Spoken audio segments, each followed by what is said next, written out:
Scala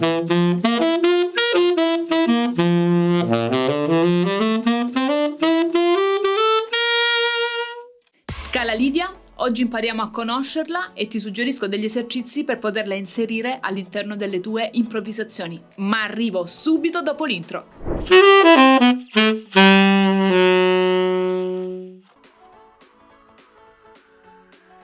Ciao, sono Emanuela e sono una sassofonista e clarinettista professionista.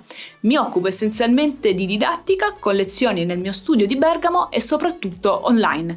Se è la prima volta che passi dal mio canale o non l'hai ancora fatto, iscriviti, così rimani sempre aggiornato sulle nuove uscite e i contenuti esclusivi. La scala Lidia è una scala molto utilizzata in ambito jazzistico ed è molto simile alla prima scala che abbiamo analizzato, che è la scala ionica. La scala Lidia è una scala maggiore che si ottiene partendo dal quarto grado di una scala maggiore. Nell'esempio che vedi in grafica abbiamo un Fa lidio. Fa è lidio di Do, perché è una scala di Do che parte dal quarto grado. Le note che compongono Fa lidio sono Fa, Sol, La, Si naturale, Do, Re, Mi, Fa.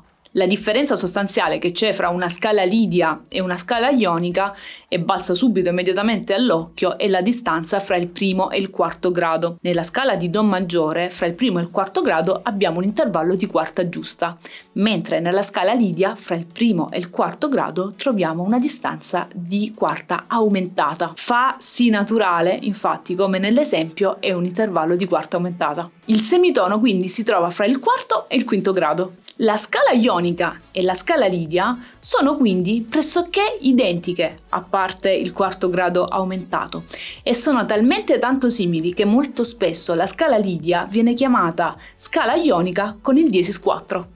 Molto spesso nei real book, quando troviamo un accordo, facciamo finta C, diesis 4, lì andiamo subito ad individuare che quello non è un C ionico, ma è un C lidio, proprio perché ci viene indicato il fatto che ha la quarta aumentata. Capire questo funzionamento della quarta aumentata è molto importante, perché quando vado ad improvvisare, se conosco bene la scala ionica, mi basterà alzare il quarto grado e il gioco è fatto. Andare a ricavare invece la scala lidia a partire dalla scala madre è un pochettino più laborioso, perché quando io vado a trovare Fa lidio, devo pensare che quello è un lidio quarto grado di una scala maggiore, e in questo caso dovrei fare il conteggio per capire da quale scala proviene. Un modo di fare questo calcolo potrebbe essere di pensare alla quinta di Fa. La quinta di Fa è Do e quindi Fa è lidio di Do. Adesso facciamo qualche esempio per portarlo nella pratica. Andiamo a formare qualche scala lidia. Per esempio, Do lidio, Do maggiore, la conosciamo la scala, Do, Re, Mi, Fa, Sol, La, Si, Do, aumento il quarto grado e quindi vado ad aumentare Fa, che è il quarto grado di Do. Quindi la scala lidia sarà Do, Re, Mi, Fa diesis, Sol, La, Si, Do.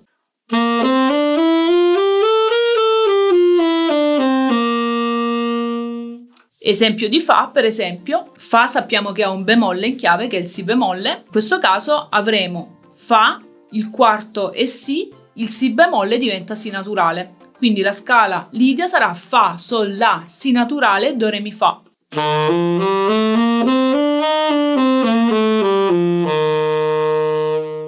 L'ultimo esempio, Sol, ha un diesis in chiave che è il Fa e ha il quarto grado che è Do.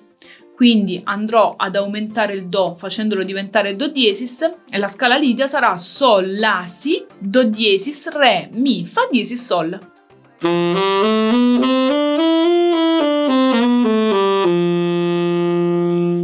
La scala lidia in ambito jazzistico è molto utilizzata, è una forse delle scale più utilizzate perché al suo interno, appunto per la presenza del quarto grado aumentato, ha una particolare luminosità.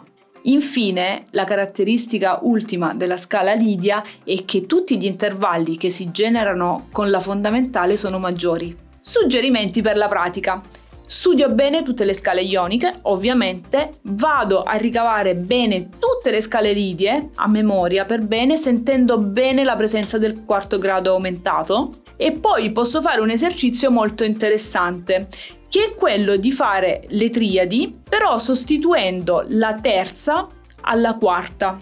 Quindi vado a fare questa sostituzione della terza con la quarta che mi fa uscire questo colore luminoso della quarta aumentata. Prendo Do Mi Sol, che è la triade di Do maggiore, e invece di fare il mi faccio il fa diesis, quindi sarà do, fa diesis, sol, do. Mi suona così.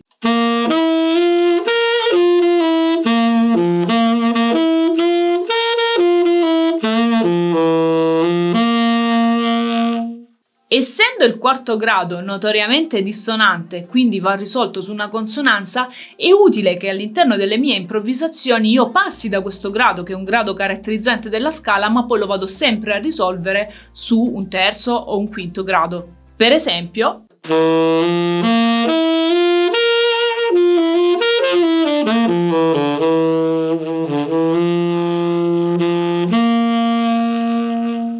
in questo modo enfatizzo la quarta aumentata, ma vado sempre a risolverla per non creare troppe tensioni all'interno della frase. Quindi, passo numero 1, imparo bene le scale ioniche, passo numero 2, imparo bene tutte le scale lidie, sia in senso ascendente che in senso discendente. Mi raccomando, è molto importante perché spesso do, re, mi, fa, sol, la, si, do si sa fare bene, poi a farlo al contrario si va un po' in crisi, quindi non è proprio l'ideale. Le scale vanno dominate, non solo in senso ascendente ma anche e soprattutto in senso discendente, perché poi vengono molto utilizzate in ambito jazzistico proprio in questo movimento. Secondo step, vado a creare delle frasi, enfatizzo la quarta aumentata ma poi la vado sempre a risolvere. Spero che questo contenuto ti sia utile e io ti do appuntamento alla prossima pillola di armonia. Ciao ciao!